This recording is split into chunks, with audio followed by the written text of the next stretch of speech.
Castelanismo é unha palabra, expresión ou estrutura do castelán que usamos na fala no galego. É dicir, é como se unha palabra do castelán ocupase o lugar doutra galega. Pero para defender isto, temos un heroe do galego, o detective Lingüiño.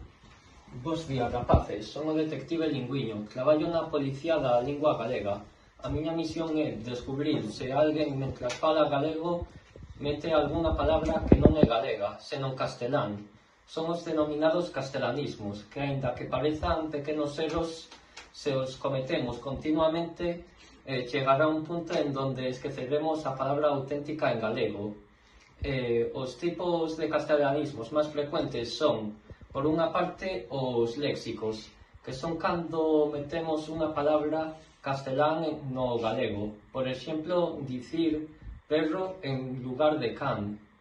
En segunda parte, temos os gramaticais, que son cando usamos unha estrutura do castelán na lingua galega, como dicir vou a facer en lugar de vou facer. E finalmente tenemos os fonéticos, que son, por exemplo, decir erroe en lugar de erroe, que é a versión correcta na lingua galega.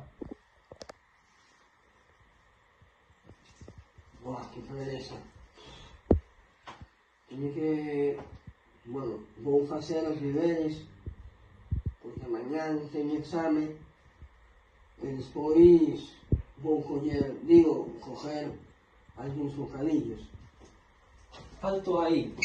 Que pasa? Temos un caso claro de castelanismos.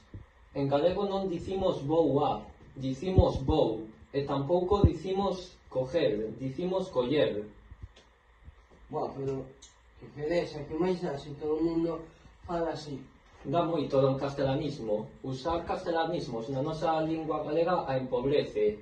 E aparte xa temos moitas palabras moi fermosas na nosa lingua. Por exemplo, temos en vez de ventana fiesla, en vez de enfadado anoxeado. Hoxe aprendemos que os castelanismos son palabras ou formas do castelán que usamos sen querer na fala. Aprendimos que hai distintos tipos, identificalos, e que podemos evitarlos prestando atención ou practicando. O galego é unha riqueza que tenemos que coidar, e coidámosla cada vez que falamos correctamente.